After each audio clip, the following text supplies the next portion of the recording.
Muy buenos días, queridos amigos y amigas. Dios les bendiga.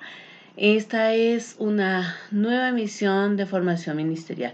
Una emisión pensada, diseñada para irnos capacitando, para poderle servir a nuestro buen Dios, a nuestro maravilloso Dios que nos ha dado todo. Y que cuando lo hagamos lo podamos hacer no solamente con esa unción, no solamente con ese don, con ese conocimiento que Él nos da, sino también con nuestro mejor esfuerzo. Y para eso necesitamos conocimiento. Hemos visto los dones, hemos visto los ministerios, en el primer ministerio que debemos trabajar, que es nuestra familia. Vimos ya el ministerio de intercesión y hoy, estamos viendo el ministerio pastoral ya hace muchas emisiones. Vimos todo lo que es homilética, cómo se prepara un mensaje, vimos hermenéutica, que es cómo podemos nosotros de alguna manera, pues, auxiliarnos de las herramientas adecuadas para la interpretación. Y pues ahora vimos algunos consejos prácticos para manejo del ministerio pastoral y ahora estamos viendo una parte que no solamente nos sirve a los pastores, a quienes estamos llamados pastorados, sino también que les sirve a aquellos que son llamados a la consejería. Porque cuando hablamos de terapia espiritual, las dos cosas se juntan.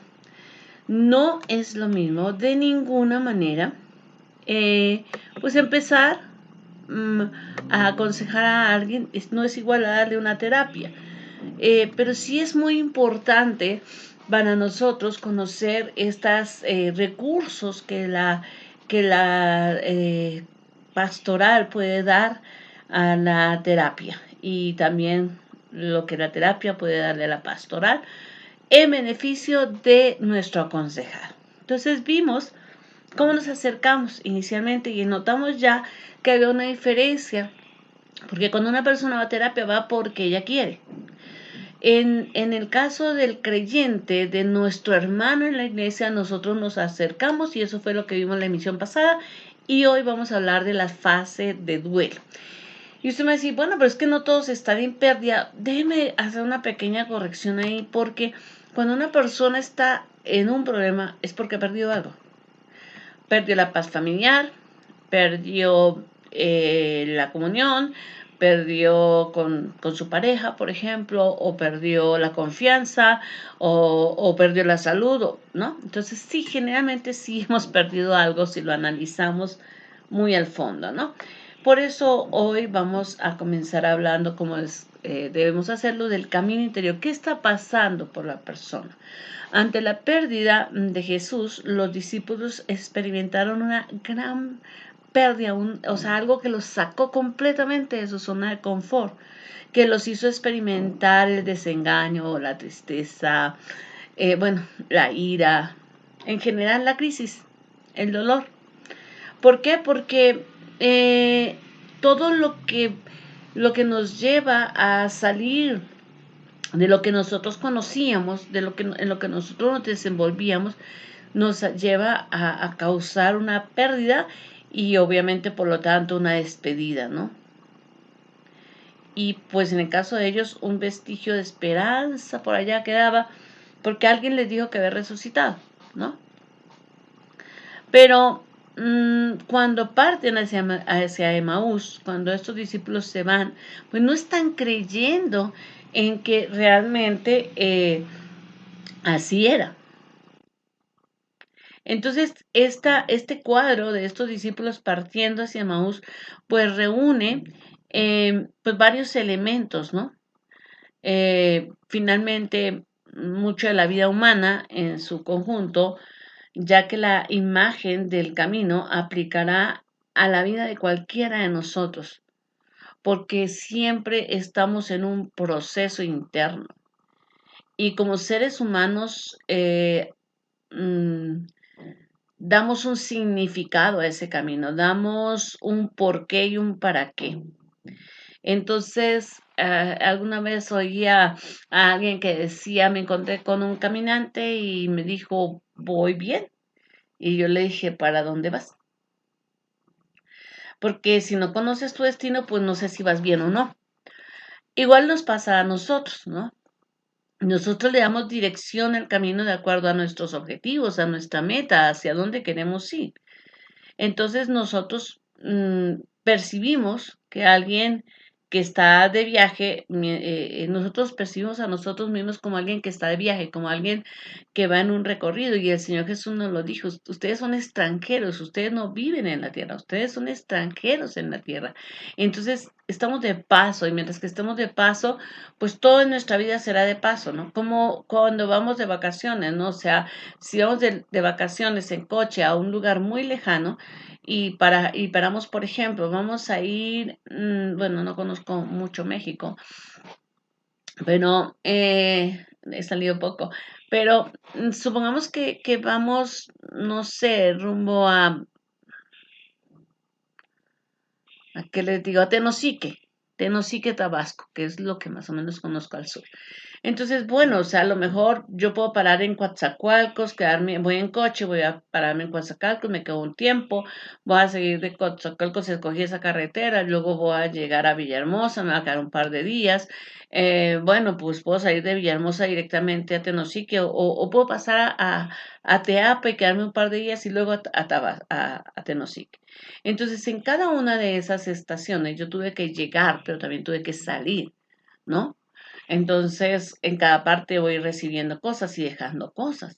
Así nos pasa en la vida, tenemos diferentes etapas. ¿Ok? Así que mientras que nosotros vivamos, estamos de viaje. Y nuestro andar va pues encontrándose, como les decía, con diferentes comienzos y con diferentes cierres. Cuando, por ejemplo, vamos a la escuela primaria, bueno, vamos al jardín, pues nos despedimos de nuestra familia porque ya no vamos a pasar todo el tiempo con ellos, sino que ahora tenemos que ir un tiempo a la escuela. Entonces, aquellos niños que están acostumbrados que la mamá los llevaba al mercado, que los traía para acá, pues ya no van a todas esas cosas porque ya no pueden. Cierran esa etapa y comienzan la etapa del jardín. Y pues ahí aprenden jugando, etcétera. Pero llega un momento después de 3 años que tienen que salir de la etapa del jardín y entrar a la primaria. Y entonces ya tienen que hacer su etapa de aprendizaje por juego, de integración para llegar a aprender conceptos ya de tipo teórico y algunos prácticos que los llevan entonces a otra forma de estudio. Entonces tienen que cerrar esta etapa y comenzar una nueva. Y así nos la pasamos, ¿no?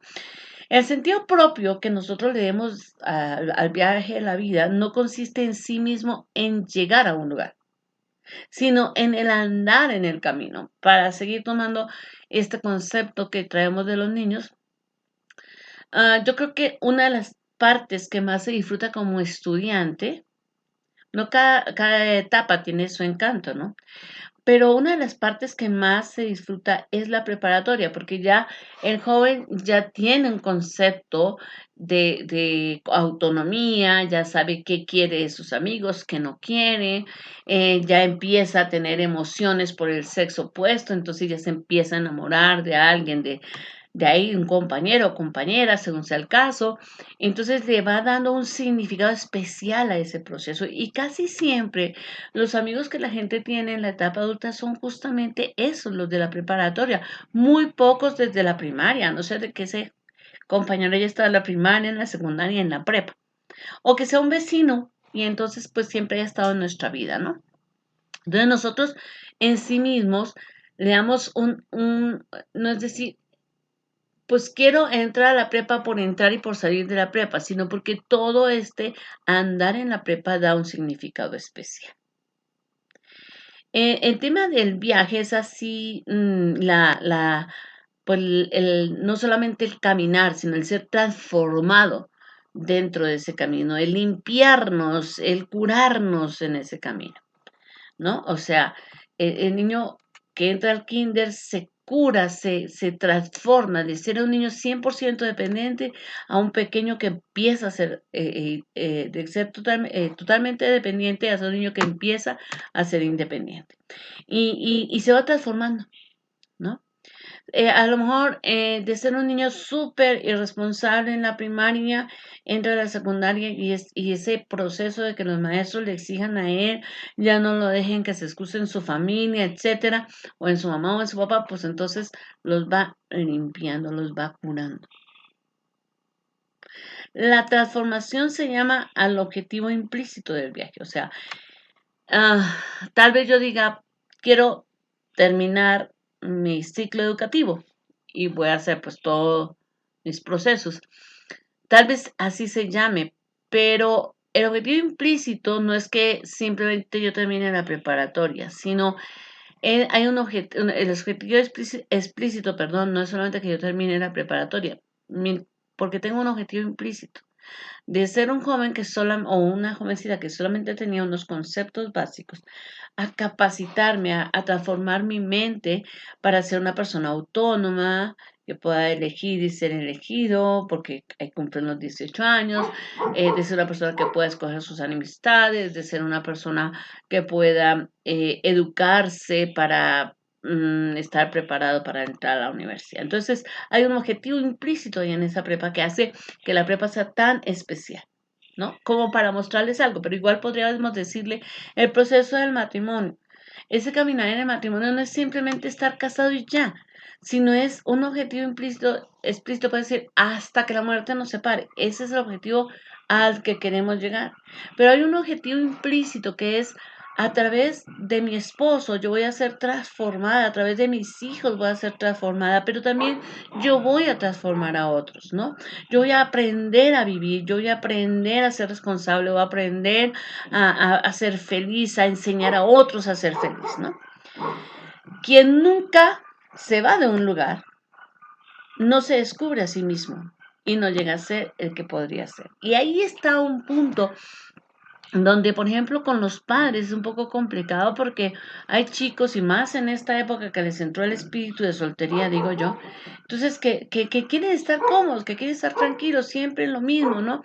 Entonces ya terminaron la universidad, entonces ahora quieren seguir solteros hasta que hagan la maestría, terminan la maestría, quieren seguir solteros hasta que den la cuota inicial de un departamento, entonces llegan a los 40 y todavía siguen en la casa. Y entonces a los papás eso es un gran hijo para ellos. Y yo digo, sí, sí, está bien, pero están, no pueden crecer como individuos independientes porque están ahí en un núcleo familiar. No van a necesitar una pareja porque están en una familia. Entonces, vaya, uno sufre, uno cambia, uno se transforma cuando va viajando, cuando va saliendo de un lugar y llegando a otro. O sea, cuando salgo de la prepa y entro a la universidad, cuando estoy soltero y me caso, cuando estoy desempleado y consigo un empleo, cuando, no sé, cuando tengo la necesidad, por ejemplo, de cambiarme de una ciudad a otra. Todo eso nos va llevando a ser transformados. Entonces, la gente ve las crisis de vida como esto es lo último, ¿no? La soledad porque se fue el esposo, la tristeza porque perdió el trabajo, la angustia porque perdió la salud. Y nosotros como consejeros, nosotros como pastores tenemos que cambiar esta visión de la tragedia para convertirla en parte del proceso de viaje de nuestro eh, hermano, de nuestro prójimo.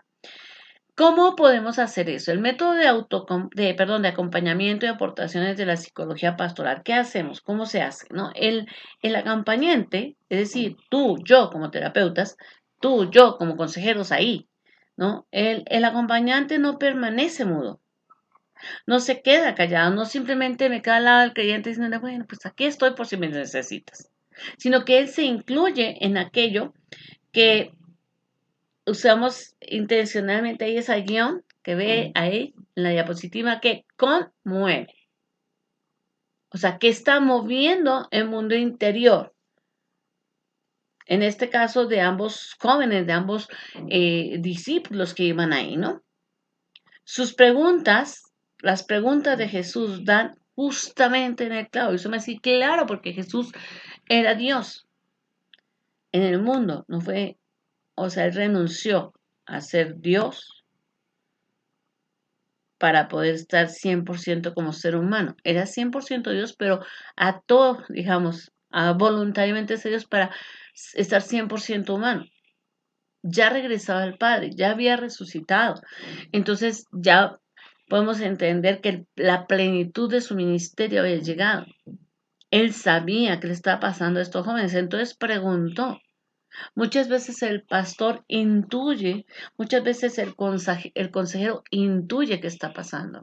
Y uno dice, sí, seguramente se debe sentir muy mal, seguramente debe sentirse solo, seguramente. Y porque pues ya hemos aconsejado a tanta gente, o nosotros mismos lo hemos pasado, que nosotros sabemos de alguna manera o intuimos qué está pasando. Entonces podemos hacer preguntas contundentes. Un consejo muy importante aquí es que entendamos que nosotros somos guiados por el Espíritu Santo. Dice Pablo en Romanos, si somos hijos de Dios, somos guiados por el Espíritu Santo. Yo siempre que entro a una consejería le digo al Señor, Señor, guíame. A veces tengo que aconsejar a gente que no es creyente y yo siempre digo, Señor, guíame. Guíame y muéstrame qué debo preguntar, cómo debo preguntar. Porque evidentemente no es fácil. O sea, mis ojos humanos pueden ver una cosa, pero Dios siempre me da una pregunta clave por dónde seguir. Las preguntas no son formuladas con el objetivo de obtener información en sí mismo, sino más bien con esa intención de que el individuo ubique la parte del camino de su vida en la que se encuentra. Ah, me encuentro hoy como una esposa abandonada. No se ha acabado mi vida. Ni siquiera tal vez se acaba mi matrimonio. Simplemente él se fue. No nos hemos divorciado. Seguimos casados. ¿En qué parte del camino estoy? Estoy en la parte del camino donde tengo que aprender a ser mamá y papá mientras que esto se solucione. ¿En qué parte del camino me encuentro? En que tal vez me tengo que volver a vincular laboralmente. ¿Verdad? Entonces, es como que la persona a través de las preguntas que yo le haga me pueda irse ubicando dentro de su camino específico. Es decir, la parte de su vida en donde se encuentra. Las preguntas meditativas es decir, esas preguntas que te ponen a pensar, conducen al núcleo, al punto central, llevan a la persona a arriesgarse de la mano del consejero. O sea, es como, haz de cuenta, algo está en lo profundo de una cueva y es como si yo tomara a mi hermano, a mi discípulo, a la oveja de la iglesia de la mano y le hiciera una pregunta y le dijera, vamos a tirarnos, vamos a ver, ¿sabes dónde está esto que perdiste? Pues se cayó allá al fondo. Ok, saltemos los dos. Es así como algo gráfico que yo te puedo mostrar. Nuestras preguntas nos van a llevar a lugares, van a llevar a nuestro hermano, a nuestra hermana a lo profundo de su situación, pero nosotros debemos ir con ellos. Ah, el psicólogo o el psiquiatra laico deja que su paciente incursione solo, no se vincula, no salta con él. Yo tengo una experiencia muy grata en la parte de consejería con personas no creyentes. O sea, yo siempre digo al Señor, si estas personas son para que yo les aconseje, te las recibo porque pues, pero en general los pacientes no creyentes que he tenido se convierten, no necesariamente en mis amigos, en gente que aprecio y me aprecian muchísimo, más allá del vínculo de paciente-terapeuta, porque como el método que sigo es el método del Señor, yo salto con ellos y esto no lo consiguen en otros terapeutas. ¿De acuerdo?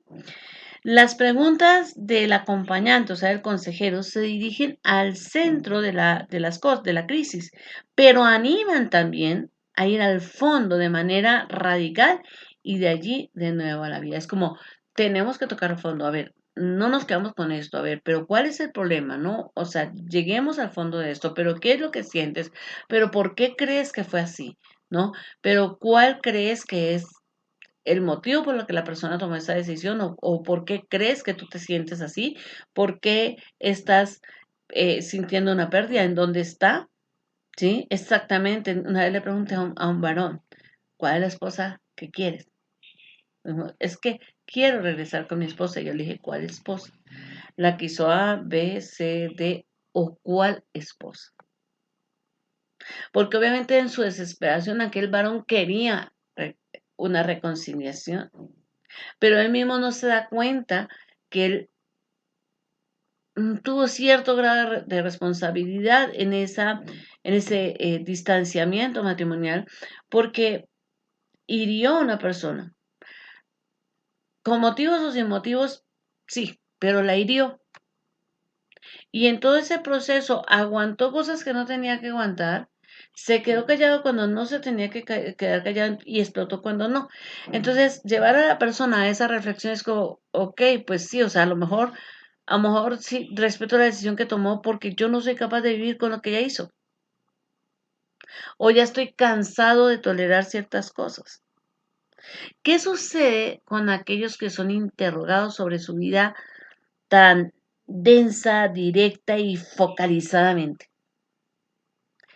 Es muy seguro que se den una primera interrupción, que se queden quietos, que emocionalmente paren para hacer un análisis.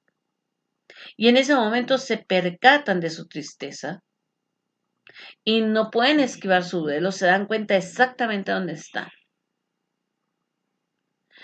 Lo que la vida nos deja así arrumados frente a un callejón sin salida, lo que se ha convertido en un desengaño, debe expresarse en palabras, debe poder verbalizarse. Freud decía que que la técnica terapéutica que él seguía era como al verbalizar yo tengo que elaborar, que tengo que procesar, elaborar hasta que lo puedo decir. Y yo siempre le digo, por favor, póngale nombre al niño. Es decir, ¿qué es lo que sientes? No es que me siento mal. Sí. ¿Qué? ¿Por qué te sientes así? ¿Te sientes triste, decepcionado, frustrada? ¿Cómo te sientes? Ponle nombre a ese sentimiento. Y probablemente ese nombre va a ir cambiando, pero hay que llevarlos a que paren. No se puede huir de la verdad. Debe salir a la luz. Por eso es totalmente natural que la gente se pare y a veces se quede sin saber cómo decir.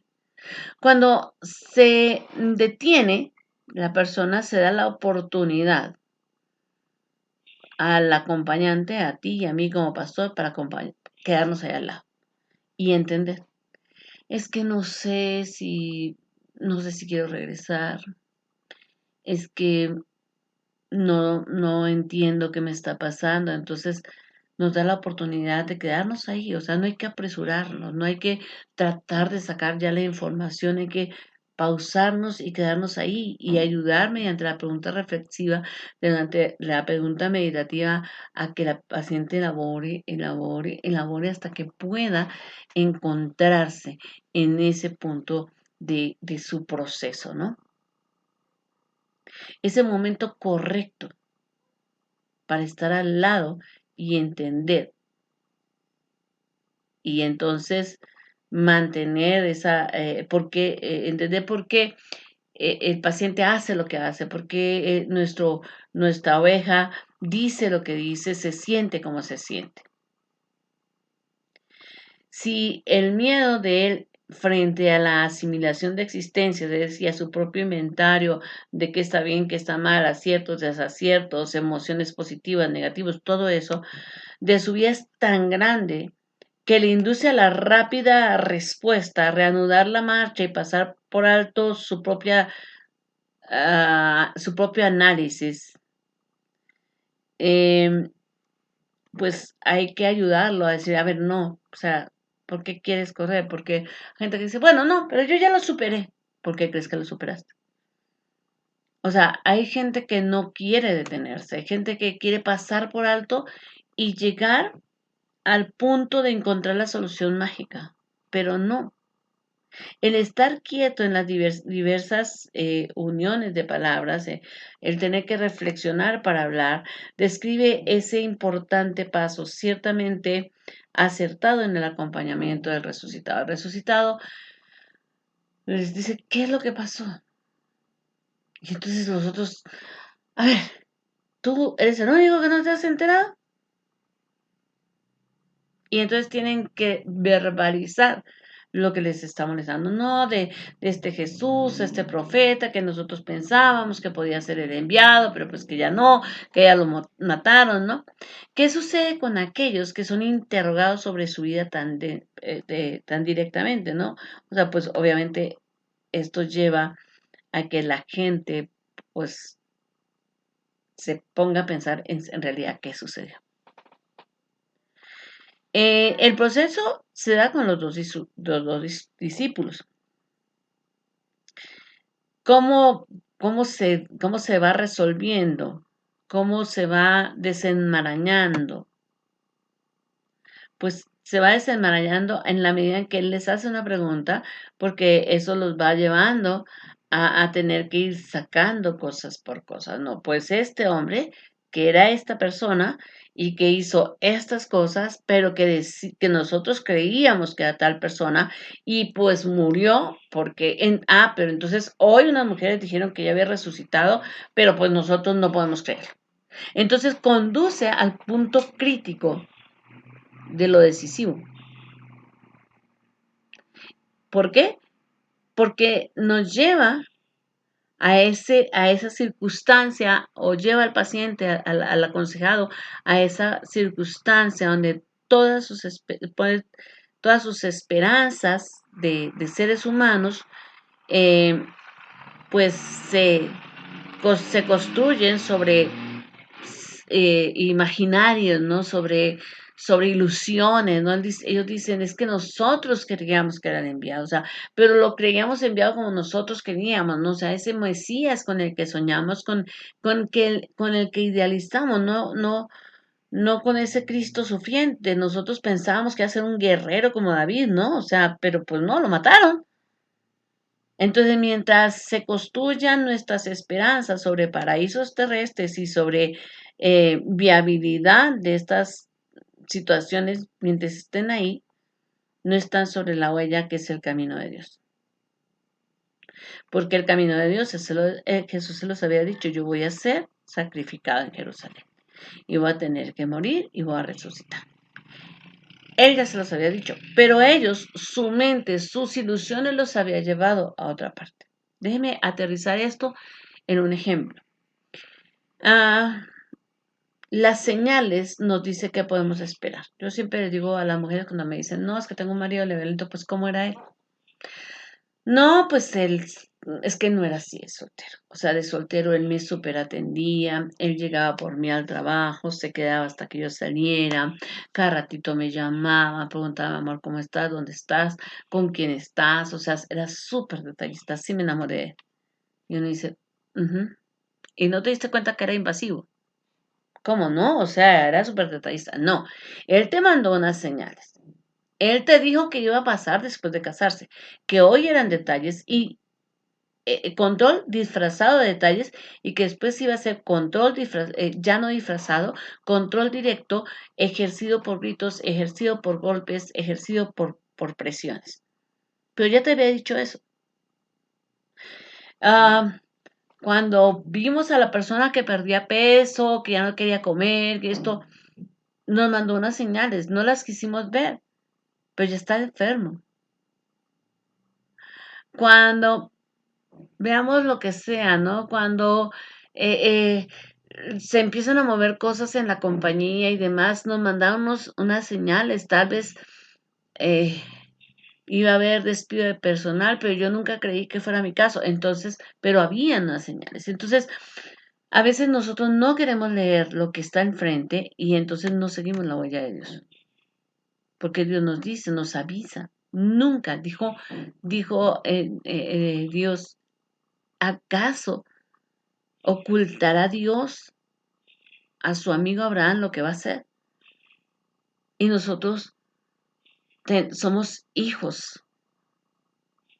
Dijo Jesús, ustedes ya no los llamó siervos, los llamó amigos, porque yo les enseño todas las cosas que mi Padre me enseñó. Entonces Él nos muestra un camino.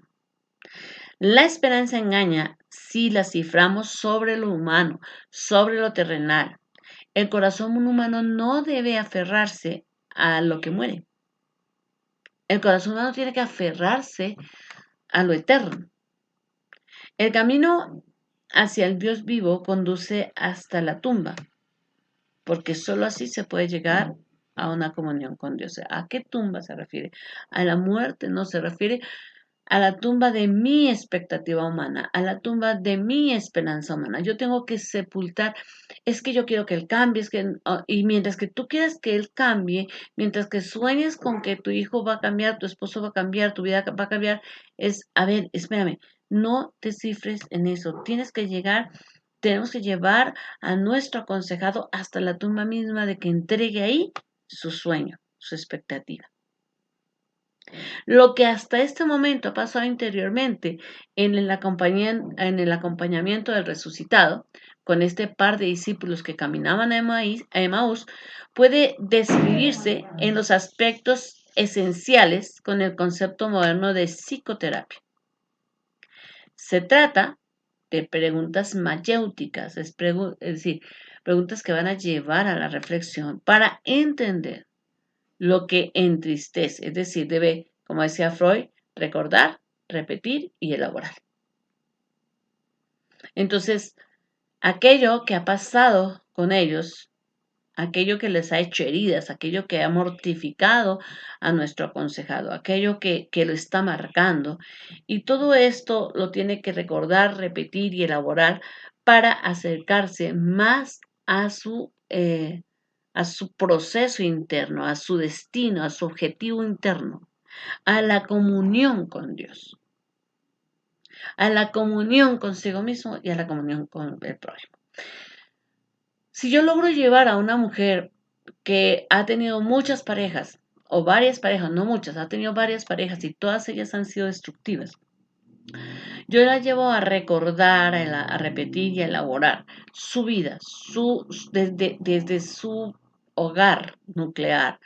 Y podemos encontrar o puede encontrar en cada parte de su vida cómo fue tomando modelos humanos y esperanzas humanas y puedo llevarla a decir, ok, no puedo esperar darle un sentido a mi vida, no puedo esperar darle un valor a mi vida como mujer porque un hombre me lo dé, sino que yo tengo un sentido en mi vida porque camino hacia Dios y tengo un valor porque Cristo murió por mí, entonces yo ya tengo identidad, yo ya tengo valor, yo ya tengo autonomía.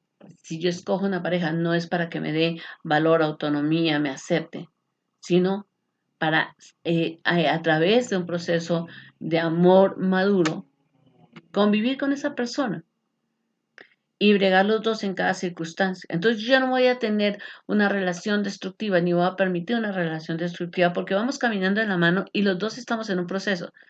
Pero no necesito que me apruebes, no necesito que me aceptes, no necesito que me des un valor.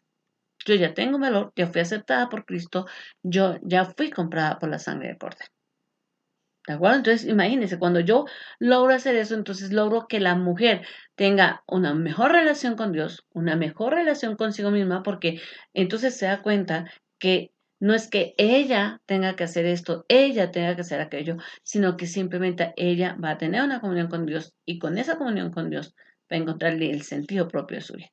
Entonces no va a estar queriendo agradar a nadie y por lo tanto entonces la comunión con las demás personas va a ser mejor. Por consiguiente, entonces, entenderemos mucho de lo que significa el acompañamiento del resucitado si nos familiarizamos con con la psicoterapia moderna, ¿ok? Donde se hace todo este proceso de recordar, repetir y elaborar. Entonces, por eso, cuando yo empecé esta sección, les decía, a ver, estamos hablando de un proceso de restauración, estamos hablando de un proceso de consejería que requiere tiempo, tranquilidad, amor, dedicación, no apagar incendios, no. A ver, hermano, siéntese, ¿cuál es su problema de hoy? Adiós, ya, lo resolvimos, hasta luego.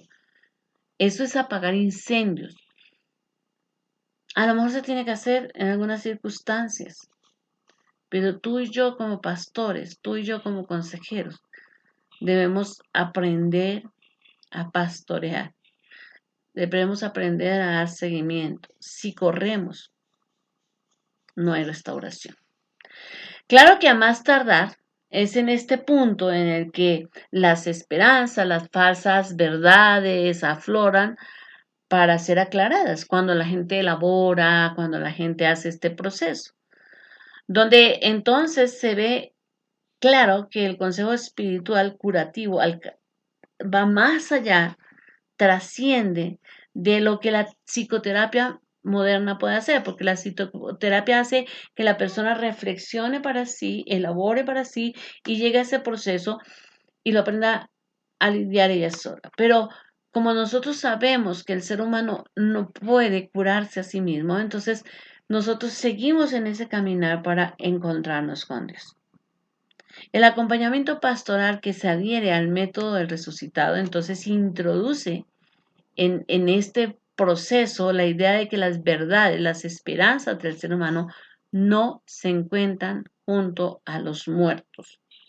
Es decir, junto al esposo que se fue, junto al sueño que yo tenía, junto a la esperanza que yo tenía, junto a aquello que se hunde en la tumba, sino aquello que es la vida, que es la resurrección, y eso solamente es Dios.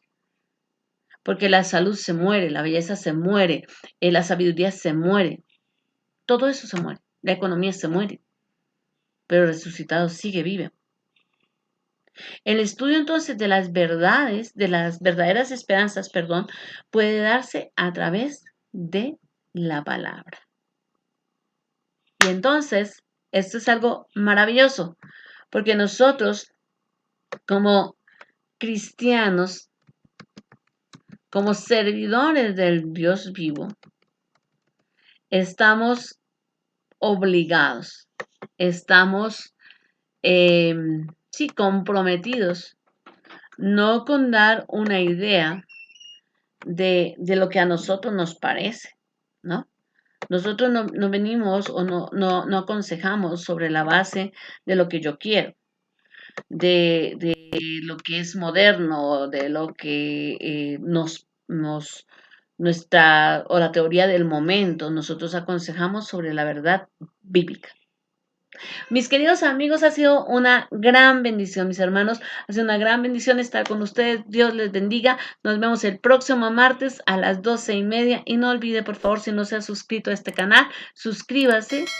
Si no, por lo menos déjeme ahí un like, reproduzca este video y bueno, ahí en la descripción de este video usted encuentra unos links para que se pueda conectar a otras charlas que hemos tenido al respecto. Por favor, déjeme sus comentarios y le mando un gran abrazo.